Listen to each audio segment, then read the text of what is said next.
السلام عليكم ورحمة الله وبركاته.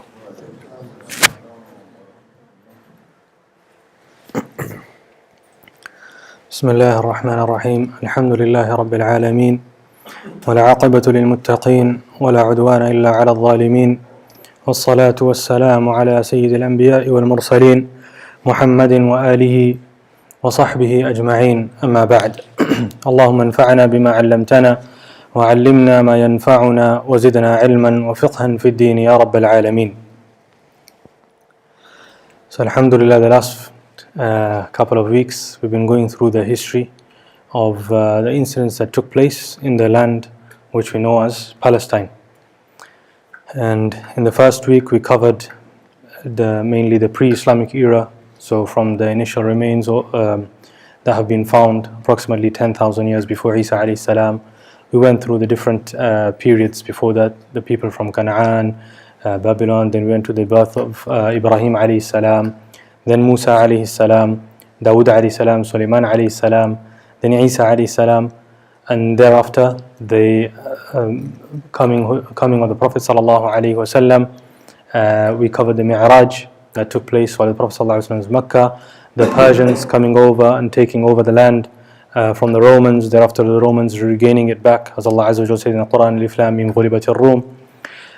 Thereafter the conquest of Al-Masjid al-Aqsa al-Quds by Abu Ubaid ibn al-Jarrah radiyallahu an, and the entrance of Umar ibn al-Khattab radiyallahu an, and the start of the Muslim rule of al-Quds and the areas surrounding al-Quds in al-Sham.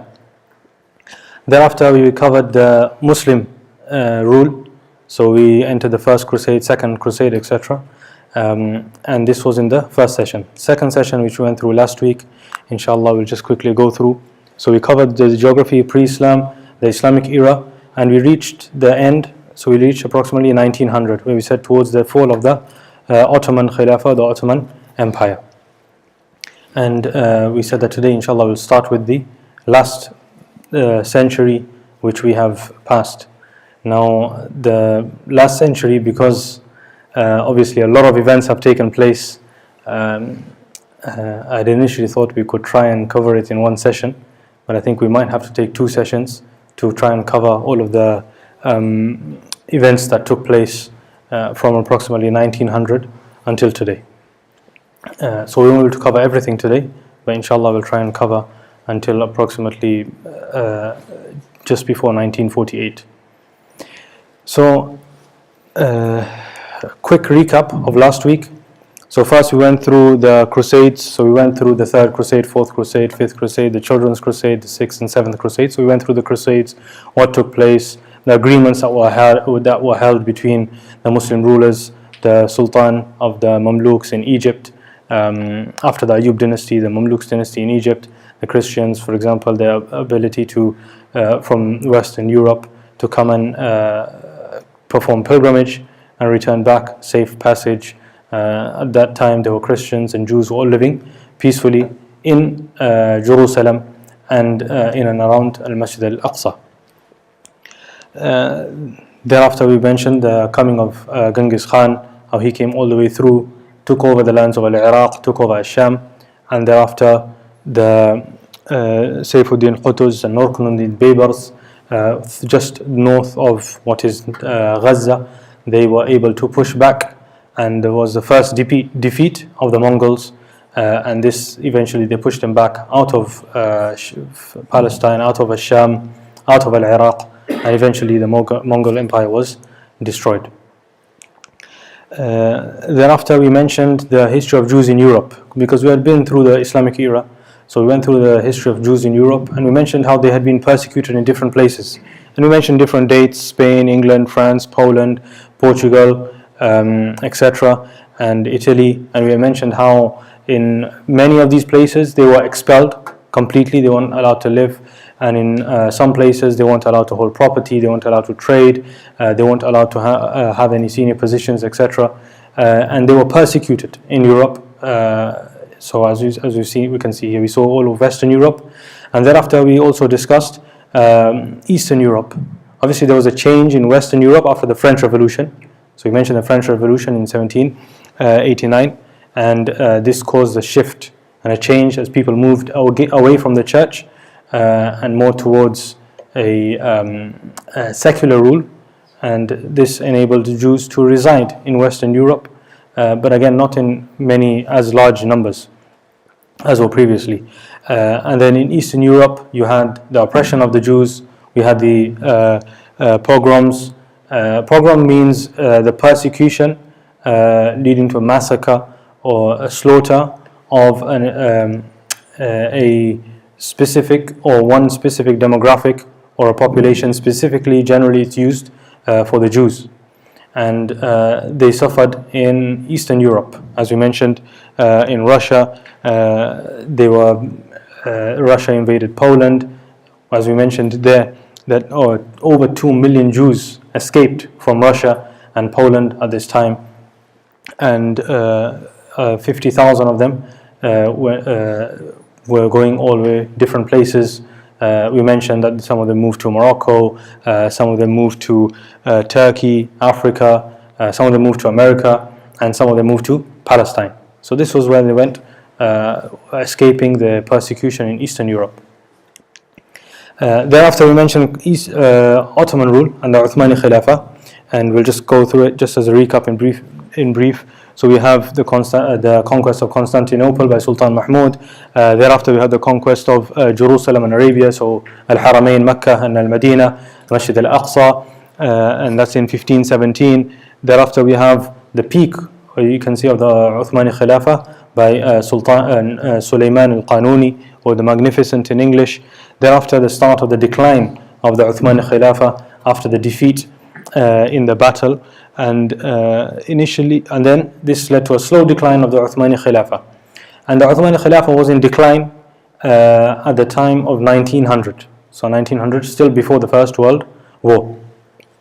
And we mentioned the seeds of colonialism, the seeds of nationalism had been sown during the colonialist period, because nationalism was an alien concept in the Eastern world. So not only Asia, but all over Africa, this was not something which was a common theme which you would find amongst people. People were generally living in tribes. There were tribal societies. Their allegiance was to their tribes, to their families, rather than to a specific set piece of land. And this concept of the land and geographical location was an alien concept to the people in Asia and Africa, and generally in the rest of the East. It was a Western European colonialist idea that had been implanted in these regions at that time. And we mentioned the general establishment of the University of Beirut, for example, which we gave, where the American University of Beirut was established. The elites of the society were studying in the University of Beirut, and from amongst the things which they were learning was the concept of nationalism and the claim of the Arab states, etc. So these seeds were sown. We mentioned, for example, that the first political nationalistic political organization was laid. The foundation was laid in 1908. 1908, and in 1905. Sorry, and this was in these regions.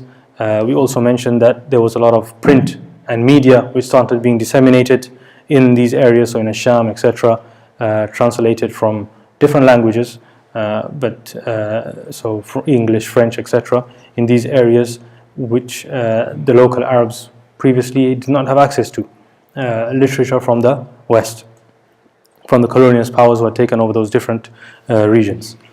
And then we mentioned the Young Turk Revolution, and without going into too much detail, as a consequence of the nationalistic ideas that had come about, and Arab separatism or self-determination from the Turkish rule. So what we had was, we had the local Arabs in these areas, so Baghdad, for example, Jerusalem, Damascus, to have their own representatives in Istanbul. in Constantinople to represent their interests, rather than the representative being chosen from Istanbul. Thereafter, the Sultan Abdul Hamid, he saw that this was having a negative impact. He cancelled it after 2 years, which later on led to the Young Turk, one of the reasons which led to causes of the Young Turk Revolution. And the Young Turk Revolution, as we said, was not only Turks. It also included, there was an aspect of the Arabs in terms of the Arab nationalistic ideology in the lands of Iraq, Sham, etc. And at the same time, we had the Young Turks within the area of Turkey, Greece, etc., who also wanted independence from the way that the Ottoman Empire was being run at the time. We don't want to go into too much detail, but this was a brief summary of what we covered last week. And then we have the turn of the century. So we have around 1900, and we said that this is approximately where we'll start this week. So we covered last week the decline of the Uthmani Khilafah, of the Ottoman Empire, and it's coming towards a decline. We can see that it's sort of breaking up, even though it's still one, but there are different ideas and concepts in different parts of the Ottoman Empire, as we see in Iraq, in Sham, in Palestine, inside Turkey itself, in different regions, inside Hijaz. So in what is now known as Saudi Arabia, it was not known as Saudi Arabia then, but it was Arabia, so it was Hijaz, Najd, etc. These areas, there was also different ideologies. So even though it was still technically under the Ottoman Empire, but they were now starting to break away in terms of their ideology and sort of aiming for their own independence from the central rule and central governance. So in 1888, so this is just before 1900, for us to understand how Palestine or how the area had been split up.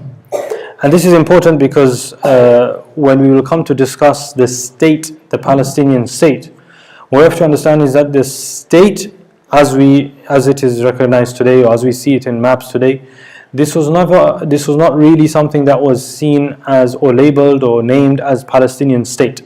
So before we go into this, if we look at the name of Palestine, which we mentioned before, that we had the Philistines, they came to the land of Palestine, and they took up residence on the coastal areas, Jaffa, so Jaffa, etc., all the way to the north, to the south of border of Lebanon, modern day Lebanon. So these areas were where they resided, and this is where the first name or the first label of Palestine comes from.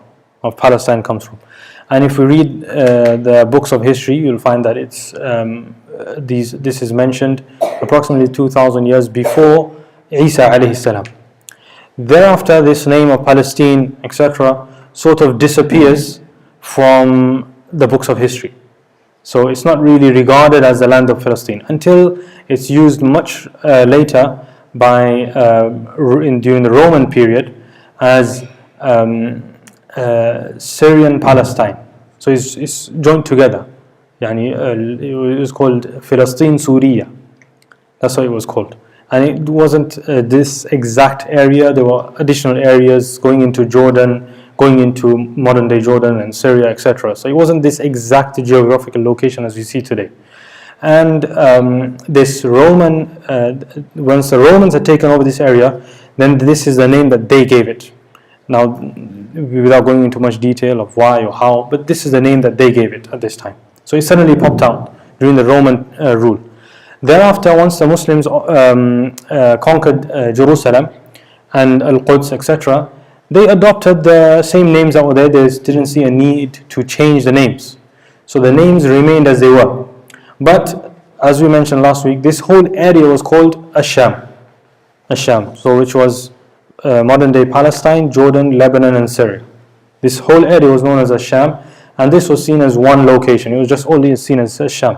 And that's why even if you read the books of Hadith, etc., the word that is used to reference this whole region is the word Ash-Sham.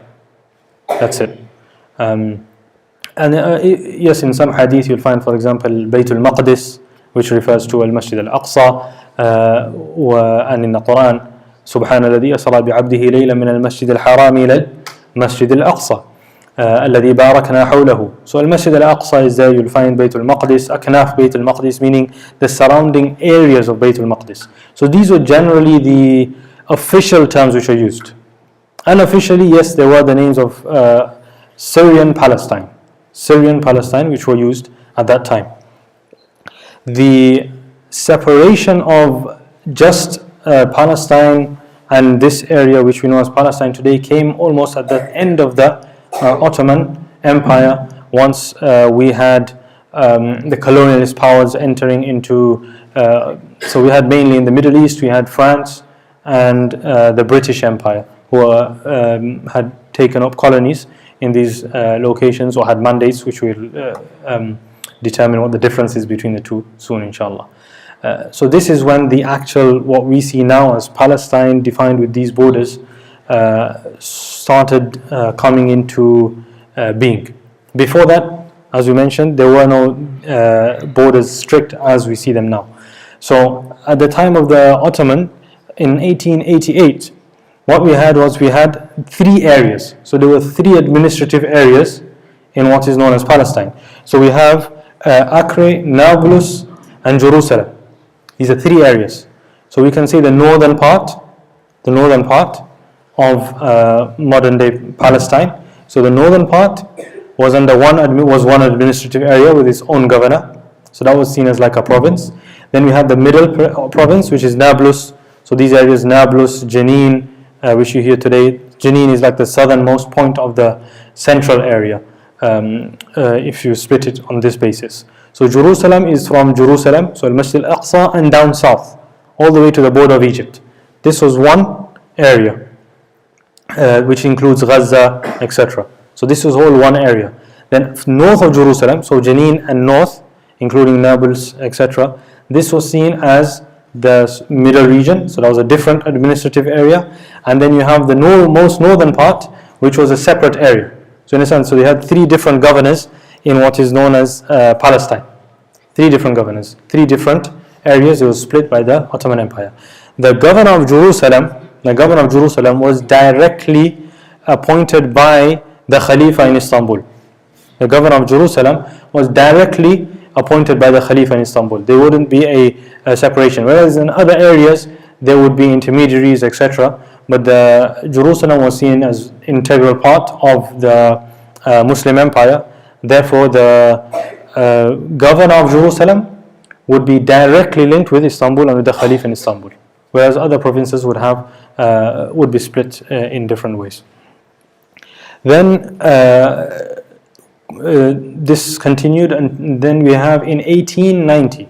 So we have in 1890, this is the start of the idea of Zionism. The idea of Zionism came about. Now, as we saw, this came about as a reaction to the problems and the persecutions the Jews were facing. So they were facing persecution in Europe, as we said, the Jews in Russia, in Poland, especially Eastern Europe at this time. They were facing a lot of persecution. Even in Western Europe, even though they were residing, they weren't necessarily seen as welcome in Western society, and we will see as we go ahead. So the idea came about that there should be a homeland for us where we can have self-determination. So this was the meaning of Zionism. This was the meaning of Zionism, meaning self-rule, self-determination. We have our own land where we are able to live freely without oppression. This was the concept of Zionism. Now, Zionism, where does the name come from? So Zion is the name given to the Solomon's temple. So the Al-Haykal al-Sulaymani. So when Sulaiman alayhi salam built al-Masjid al-Aqsa, so this was the name given to this was called Zion. The name given to this is Zion. So this is where the name Zion comes from. And the idea of Zionism was initially established by 2 individuals, and you can read them up inshallah. Their names are Leo Pinska and Moshe Liljenblum. So these are the two individuals who established the idea of self-determination for the Jews in one land due to their persecution around the world, but especially in Eastern Europe and where they were located. There were, as we saw, millions of Jews living in Eastern Europe, in Russia, etc. And we have just before that, in 1879, so these are a few terminologies, we have the term anti-Semitism. And this term was used and became a commonly used term due to the actions of the German Wilhelm Marr. And he had coined a group, and he had an organization, a group, because of his hatred for Jews. He had a group which was called the Anti-Semites League. It was called the Anti-Semites League. He named it himself, and this was where the word or the phrase anti-Semitism became coined and became more widespreadly used. And from then it's been used continuously. And as we mentioned previously, Semite refers to the people, indigenous people who speak three of the ancient languages: Aramaic, Hebrew, and Arabic. So the people, indigenous people who speak any of these three languages are defined as a definition as Semites. So the anti-Semitism would not only necessarily refer to Jews, but would also refer to Arabs for speaking Arabic and those who speak the Aramaic language. So the definition of Semitism and the starting of the use of the term anti-Semitism. And you can see it was coined by those. Now as we see in Europe, generally there was a oppression of Jews. And as we said, the reason and the basis of that was because of the Christian doctrine, that it was, and the belief that the Jews were the ones who killed Isa alayhi salam. This is what the Christians believe. And so therefore there was an inherent dislike and hatred of Jews in the Christian world. So mainly initially the Roman Empire, but thereafter in Europe, Eastern Europe continued to be religiously Christian, whereas after French Revolution the Christianity sort of weaned its way out of the practice of daily life in Western Europe, and so the hatred diminished in Western Europe but continued in Eastern Europe. Whereas in the Muslim world, this concept of hatred of Jews did not exist. There was no concept in the Muslim world of hatred of people because of their religion, etc., or oppressing of a people or a nation because of their religion. And we see that, as we've seen throughout the whole of history, and we've mentioned in brief during the time of Salah ad-Din al-Ayyubi, during the time of the Uthmani Khilafah, and even before that during the time of Umar al-Khattab radiallahu anh, that the Jews returned to live back in Jerusalem when the Muslims took over. And at that time there were Jews and Muslims and Christians all residing in peace together in these lands. So this was the start of a number of terminologies which we hear on a daily basis. Thereafter we have the famous individual whose name was Theodor Herzl. And again, this name is famous for any of us who've read a bit of history. So in 1896, he was a journalist, a French journalist, and he was asked to document a case and report on a case against, which was basically the persecution of a Jewish individual in France. And the Jewish individual in this case was oppressed. And this sort of instigated Theodor Herzl to take forward the idea of Zionism and self-determination and land for the Jews, as he saw that even in Western Europe they were still being oppressed. And so he wrote the book, or a pamphlet as he called it. He wrote the pamphlet and it was called The Jewish State. It was called The Jewish State. And in there he outlined that there is a need for the Jews to have their own homeland, etc., and self-governance. In 1896 again, this was when he started speaking with different governments. As he saw that for the realization of this dream, for them to have their own homeland, they would need to have assistance from one of the great powers of the time.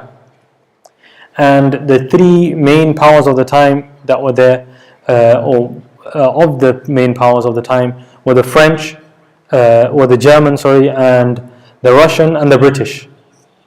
The German, the Russian and the British. And all three of them, it would be possible that they have an interest in this realization. Why? Number one is Russia. So the Russian Empire, what they would want is, now Russia is basically from the north, and from the east it's surrounded by sea, but the sea is cold and frozen. It's ice, and it's far from anywhere else in the world. So it's very difficult for them to do trade. It's very difficult for Russia to send out ships. They can't sail through ice, and there's only a small portion of time in the year where there are some sailing routes. The rest of the time would be very difficult for the Russians to trade by sea. So the Russian Empire could not dominate the sea. They could not dominate the oceans. And so Russia always had a vision that they would gain access to the Mediterranean. They would want to gain access to the Mediterranean Sea and warm waters. And so one of the ideas was that if there was a Russian affiliate or Russian ally on the Mediterranean coast, anywhere in the Mediterranean coast, this would give access to Russia and the economy of Russia and the Russian Empire access to warm waters. And as we know, Palestine is on the coast of the Mediterranean. So this was one option, the Russian Empire. The second option is Germany. And Germany was, during this colonialist period, especially the start of the colonialist period, was the superpower in Western Europe. It was the superpower in Western Europe. It was seen more advanced than all the other European countries, more than France, more than Britain, etc. Obviously, as colonialism passed on, it became weaker. But Germany was the superpower of the time. And what the plan that they had was to build a railway from Berlin to Baghdad, to build a railway for trade to join the East and the West. So their plan was to build a railway, which they had even started on the work on, from Berlin to Baghdad. So this was the plan. And obviously the Ottomans had already built large and miles of railway tracks across Turkey. In fact, railway tracks were built all the way to Al-Madinah Al-Munawwara and planning all the way to go to Mecca from Istanbul. So the railway lines that were built by the Ottoman Empire were very far wide and spread. And the Germans had planned that they would build a network rail from Berlin to Baghdad. So again, this would be very beneficial because this railway line would pass through the land of Sham and Palestine, or close by. And thereafter we have the British. And the British, for many years, they are in and have colonized India. And there are vast resources that they are getting from India and bringing back to Britain. But the journey from India to Britain is very long and it's far. And from the routes on the way, and something which would make it possibly easy for them is if they were to have a point in the middle, which suitably placed is Palestine. And this was a suitable place where maybe British ships could dock, pause, etc. And we see much later on the Suez Canal crisis, etc., and the Suez Canal, etc., that happened. But we won't go into that, inshallah. So these are the three options. You have Russia, they want to come to the Mediterranean Sea in warm waters. You have Germany building a network rail from Berlin to Baghdad, and you have Britain, trade routes all the way from India, going through the Middle East and coming round to the Western Europe. And so these were avenues which were thought about, and the great powers that allies could be made with in order to realize this dream of this state. So in 1897, the first Jewish Congress, or the first Zionist Congress, was held. The first Zionist Congress was held. And so in this meeting, there were a lot of Zionist Jews were present with the idea of building and establishing a homeland for the Jews where they will not be oppressed. And obviously Theodore Herzl was there leading the meeting, and there were many of them present. A lot of them were from Ukraine, Poland, Russia, etc. And in this meeting, a number of options were put forward. From amongst those options was that we have two options were proposed in that meeting, that we can go to either Argentina or Palestine. Argentina is a large vast land, there's a lot of space, and it's possible that we could live there and reside there without having any issues and problems. This was the idea. The other idea was Palestine, is we have a religious link and an old established link to the land of Palestine. It's the land that belonged to the people of Banu Israel and our forefathers. Those were the two proposals that were put forward. Now in that meeting, the Orthodox Jews were not present, because the Orthodox Jews at the time, they had opposed, and until today you will find that the Orthodox Jews opposed the idea of the creation of a Jewish state, and they were completely against the idea and the concept of Zionism and the self-determination of a state for the Jews. They believed that the state would only come through divine intervention. It was not for the Jewish people themselves to establish this state. So this was the view, and the religious view of the Orthodox Jews. In fact, you will find easily available statements, letters, books of Orthodox Jews declaring that it is a sin for the Jews to establish their own state because of what it says in the scripture. So this was the position of the Orthodox Jews. So they did not attend or they weren't involved at all in this conference. Now, as we mentioned, there were a lot of Eastern European Jews, so from Russia, etc., and Poland. So when Theodore Herzl, he put forward the option of Argentina or Palestine, they very strongly opposed the idea of Argentina. They said, no, if we were to establish a homeland, it has to be the land of Zion. It has to be the land of Zion, meaning the temple of Sulaiman alayhi salam, meaning al-Masjid al-Aqsa. And they were insistent that the land or the homeland must be made in Palestine, or in the land of Zion. So when they came out from this meeting, it was generally agreed amongst the Zionist Congress that the land that we need to aim for and should be the land of Palestine. These are a couple of quotes of Theodore Herzl as he makes in his book. So for example, in The Jewish State, which is his pamphlet, which he wrote on page 96, he said that we should there form a portion of a rampart of Europe against Asia. A rampart of Europe against Asia, an outpost of civilization as opposed to barbarism. This is what he said as part of what he said inside his book, The Jewish State.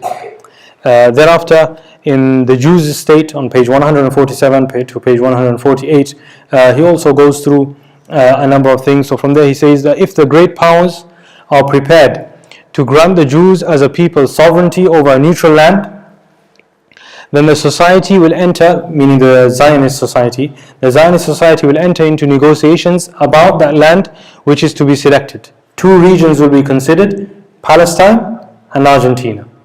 So this was the first proposal that was made, which obviously, as we just said, it was rejected by the Jewish Congress. The Argentinian proposal was rejected by the Jewish Congress of the time, mainly the Eastern European Jews in the meeting. Now you can find many of his quotes. The book is also available online, The Jewish State, etc., if you wish to do further reading. Thereafter we have in 1900, around 1900, we have Israel Zangwill. Now Israel Zangwill was somebody who supported and completely and wholeheartedly supported the cause of Theodore Herzl in the establishment of a Jewish homeland.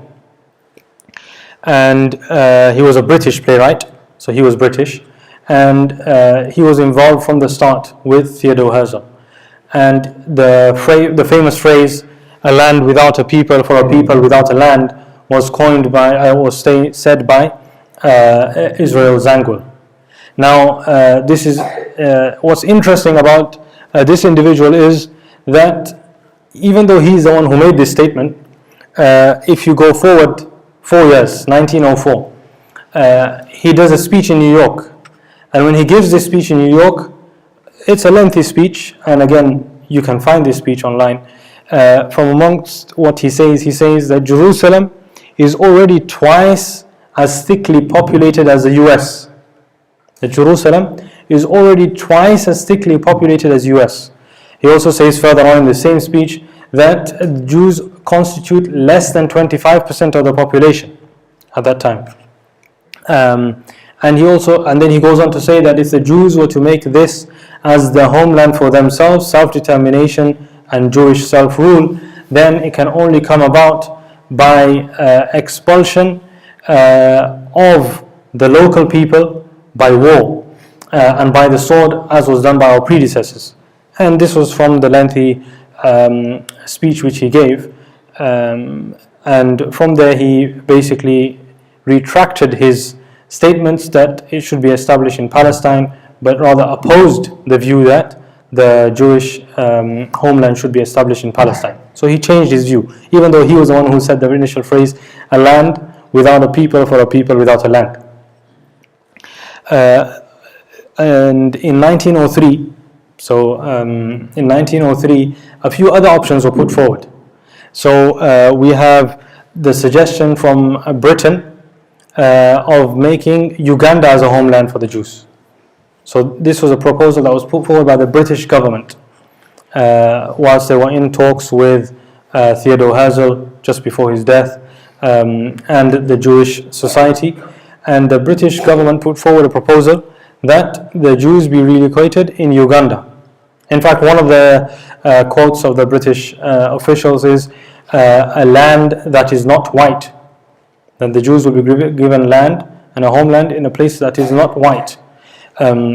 So this was the proposal, or one of the proposals that was set forward by the British when this was taken back by Theodore Herzl. So Theodore Herzl actually, he agreed. He thought that this was fine. Anywhere where we can have a homeland to start off with, especially as Russia had started to again purge the Jews, said anywhere where we can have a homeland and self-determination is fine, even if it's in Uganda. So Theodore Herzl was actually okay with that.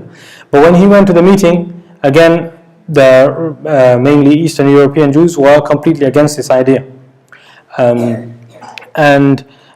So this suggestion of Uganda was rejected by the Zionist Council.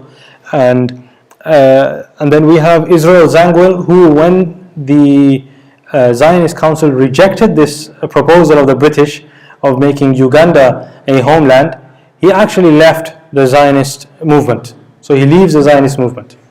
Thereafter, he joins a new movement which has been created, which was called the Jewish Territorial Organization. The Jewish Territorial Organization, which is basically a similar goal, but they are not insistent on Palestine. They're insistent on anywhere where they can live for peace, with peace. And they were happy to accept Uganda as their home. Now, this was in 1903, and when we have the Balfour Declaration, this basically determined the end of the Jewish Territorial Organization. The rejection of Uganda caused a split in the Zionist movement. It caused a split in the Zionist movement. So as we had some of them left the movement, joined the British Territorial Organization, some left it altogether. And inside the movement itself, while there was the general agreement was that it needs to be in Palestine, but there were dissenting voices that no, why don't we just accept Uganda or somewhere else? What comes after is what then the territorial organization, because some of them, the society was dissolved in 1925 and ceased to exist. But Israel Zangwill was made the head of that organization. He was elected as the head of the Ottoman Empire. James Balfour in 1902, weak. the government, and he was traveling around the country to gain votes.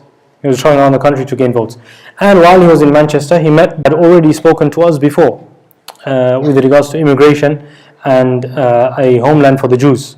And so he wanted to meet the leader of the Zionist society, and he sat down with him and he spoke with him in this meeting. And they spoke regarding a number of things, especially with regards to creating a homeland for the Jews. And James Balfour, in this meeting, he expressed his support for the Zionist society in creating a homeland for the Jews. And this was part of his political campaign in order to gain votes to remain in power. However, the Conservatives lost the election. He was out of power, even though he remained as head of the Conservative Party for a few years. Thereafter, he did not remain as head of the Conservative Party, but they were voted out. He lost this election.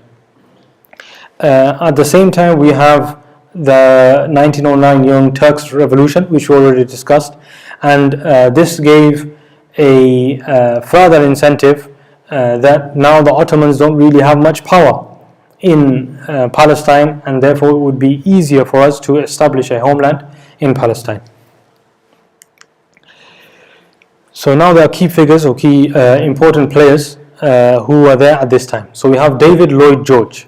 So David Lloyd George was the Prime Minister of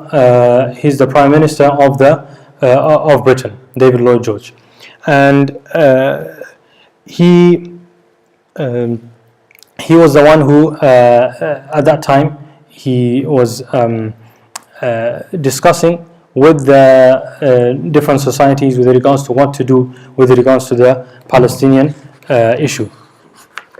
And when we look throughout the statements of David Lloyd George, for example, we'll find a couple of other individuals. So we have C.P. Scott.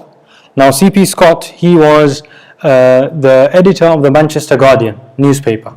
So he was the editor of the Manchester Guardian newspaper. And he was a friend of Wiseman and a friend of Lloyd George. So he's a friend of Wiseman, the head of the Zionist Society, and a friend of Lloyd George, the Prime Minister of Britain.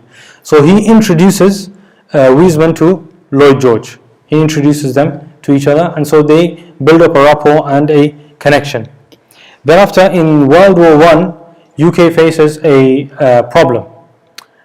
The timber that was being burnt to as a byproduct to make acetone in order to make the ammunition for the guns that they were using depleted. So there was no timber left, or not sufficient timber for them to be able to make ammunition for their guns. So Lloyd George, he spoke to C.P. Scott, and he said to him that we need somebody who will make for us synthetic acetone, so that in this way we don't need timber to make ammunition for our weapons. So who did he call and who did he introduce?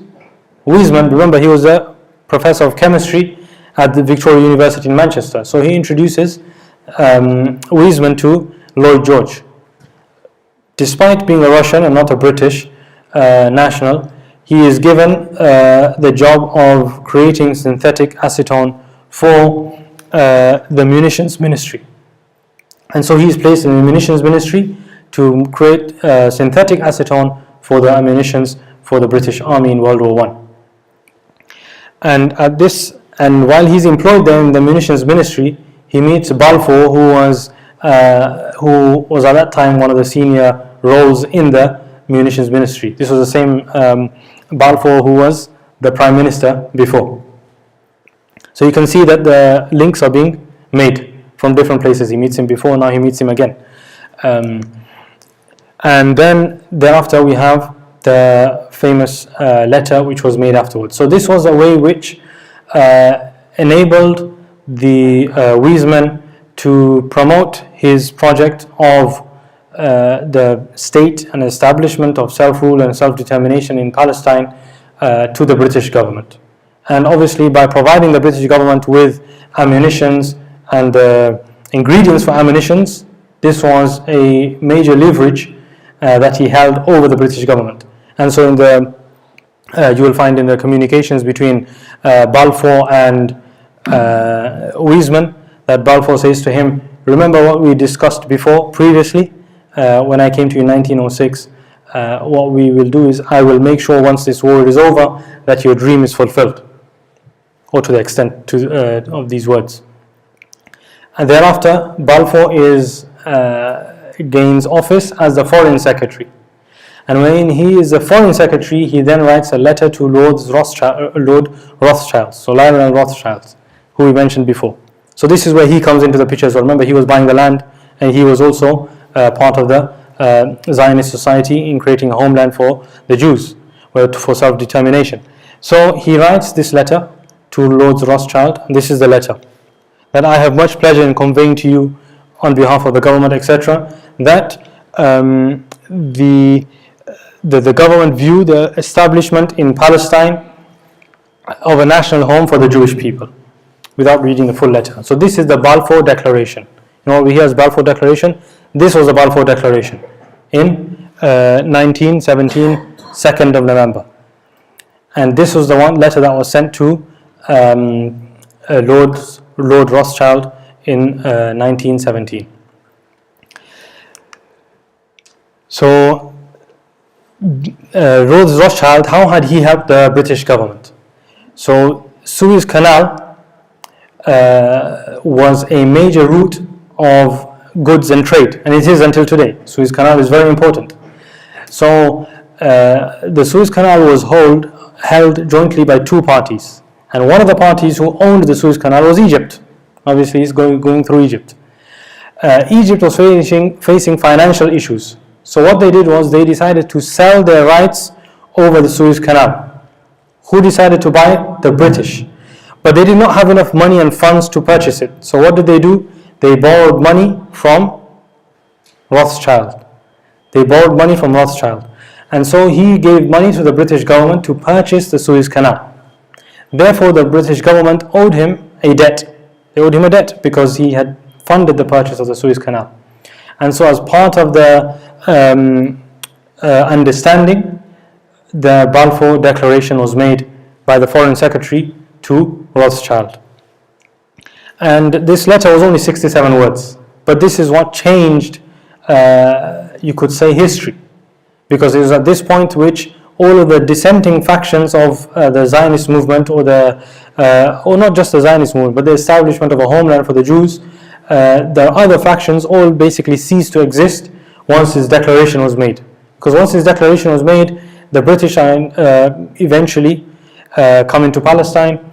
Therefore, a power is now supporting this vision and this goal. There's no need to have any other ideas or any other places to have a homeland. So all of those who are looking for a homeland, for self-determination for the Jews, all came under the one umbrella of this movement of establishing it in Palestine. Thereafter, in December 1917, so now the date is important. This letter was written in November 1917. At this point, the area of Palestine was still under Ottoman rule. It was still under Ottoman rule, and fights and skirmishes were still ongoing. In December 1917, this is when the Ottoman Empire surrendered Jerusalem to the British. In December 1917, so a month after this letter is written. So when this letter was actually written, the British did not have a mandate in Palestine, and the British were not ruling Palestine. At that time, Palestine was still under the rule of the Ottomans. Now, majority of the British Parliament of the time, in 1917, they supported this idea. They supported the declaration of Balfour, and they were all for it, except for one of the few Jewish members of the UK political circles, who was Lord Edwin. And so Lord Edwin, he opposed the Zionist project. And he has some very strong words against the establishment of a homeland for the Jews in Palestine.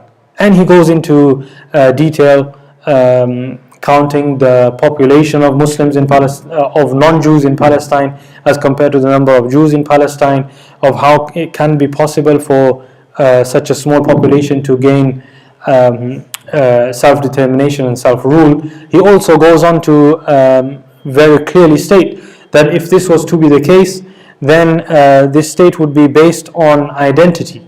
So it would be based on or having a nationality in this state, or being citizenship of this state would be based upon faith and being of the Jewish faith, rather than being an indigenous member or person who was residing in that land from before. So he has a long article which he wrote at the time, and you can find it on the Public Record Office in Cabinet 2424 in August 1917, for those who wished to search it up. But this was a long message written by Lord Edwin, who was one of the few Jews who was part of the British political structure. And then after we have the First World War. So we have the First World War. The First World War from 1914 to 1918. So all this is happening during the First World War. And what's happening is that we have different groups, powers around the world, allying with different powers. So we have the Western European powers generally were all aligned with each other, except for Germany. They were all aligned against Germany. Thereafter you have a few other states as well, but without going into details of First World War, generally you have England, France, Spain, Netherlands, etc. These powers of the time, they are all aligned together.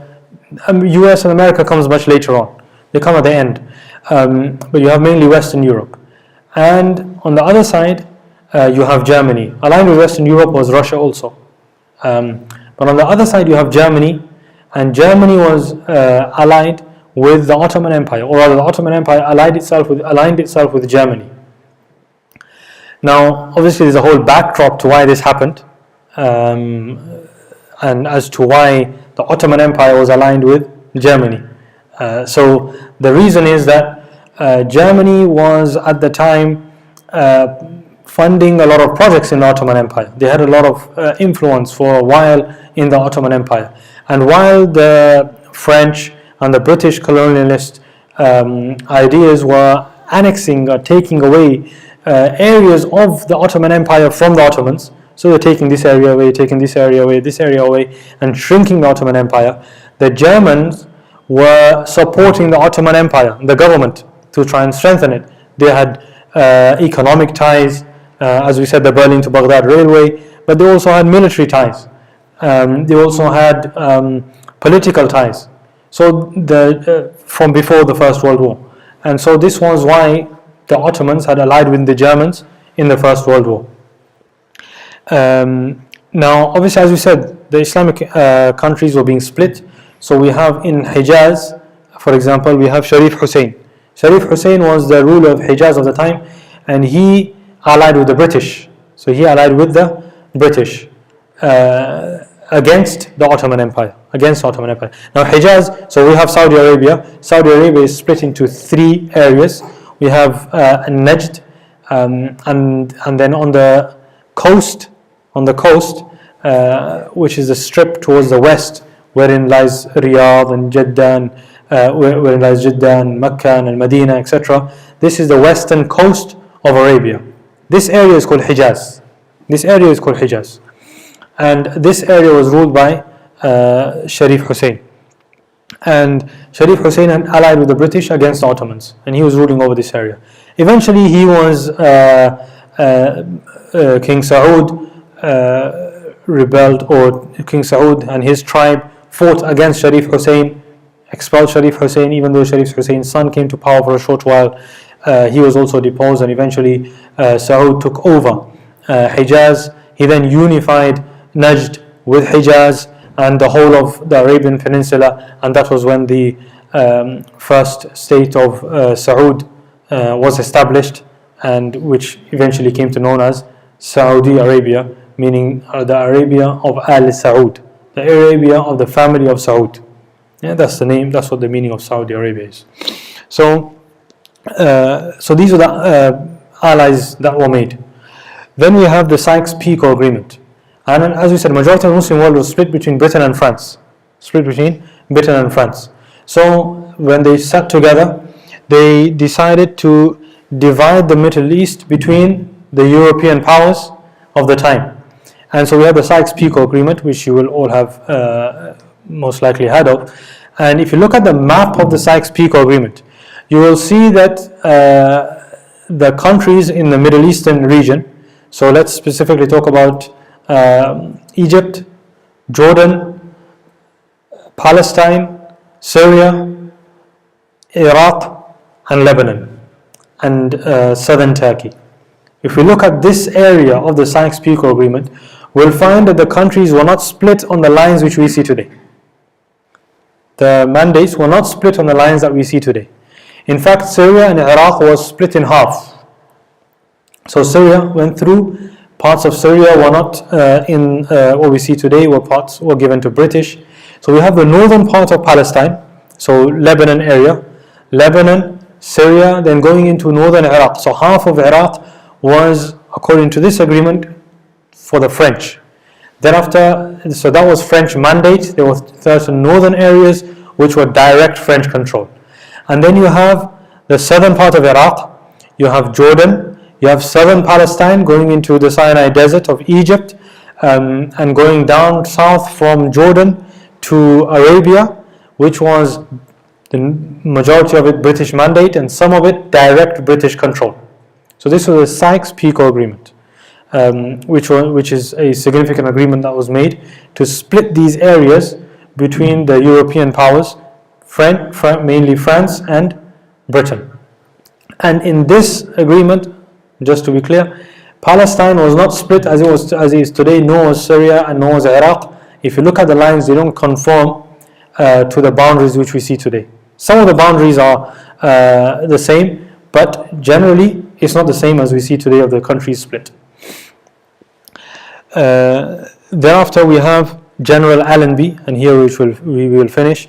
General Allenby is the one who conquered Palestine in 1918. So just a month before the end of World War I. So tomorrow is the 11th of November. Armistice Day. This marks the end of World War I, the 11th of November. So if you look in September, just a couple of months before the end of World War I, this was when the British Army and General Allenby entered into Palestine and conquered it from the Ottomans. And when they entered Jerusalem, when General Allenby entered Jerusalem, he said that today the Crusades have ended. He said today the Crusades have ended. These were his words when he entered into Jerusalem.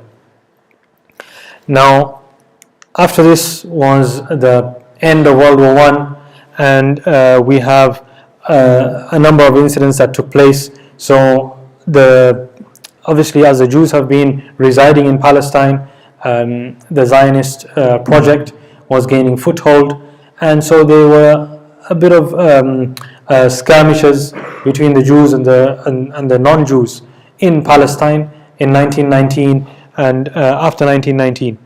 So the President Woodrow Wilson of the US, who the US now had come into the forefront after World War I, end of World War I, he commissioned an inquiry, the King Crane Commission, into what's taking place. Generally, it wasn't just Palestine, other areas as well, but specifically with regards to Palestine and the unrest that was caused due to what happened in World War I. And from the results that came out of this inquiry and this commission, it was that the land of Palestine is 90% non-Jewish.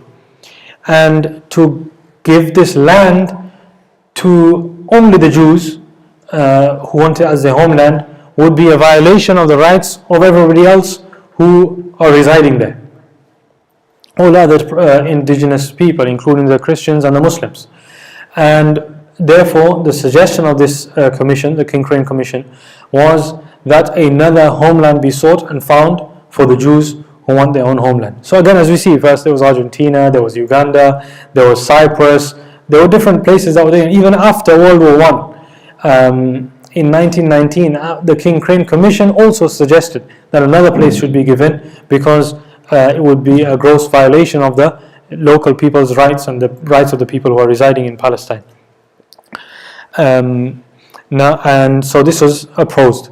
Now we have the Treaty of Versailles and the meeting that took place, and this was when the powers who had won World War One, they got together to determine who will rule what, and who will have power over what, and which areas that have been basically taken from the Ottoman Empire. And from there, Palestine was given to the British, and it was called the British Mandate of Palestine. That's where the word the British Mandate of Palestine come from, the Treaty of Versailles. And this was how to deal with the powers who were lost in World War One, mainly, chiefly Germany and the Ottoman Empire. And this was when the proposals were of a Jewish state were made by the Zionist society in the meeting in France, in Paris, at the discussion of the Versailles Treaty. And they put forward the idea of establishing a Jewish state in Palestine. Inshallah, we'll stop here today as the time is gone over, inshallah. And next week, bi'idhnillahi ta'ala, we'll talk what happened after World War I, escalation of violence, etc., that took place in Palestine, and leading to the establishment of the status quo that we have today, inshallah ta'ala. Any questions before we finish? No? Okay, inshallah. We ask that Allah Azza wa Jal assist our brothers and sisters in Palestine. May Allah Azza wa Jal relieve their suffering. May Allah Azza wa Jal grant them justice. May Allah Azza wa Jal grant them peace and security and freedom and liberation. And may Allah Azza wa Jal bring back the peace and security and justice that had been in these areas for centuries, which was lived by not only the Muslim but also by the Christians and the Jews in and around al-Masjid al-Aqsa for centuries while the Muslims were in rule. Ameen wa akhiru da'wan alhamdulillahi rabbil alamin.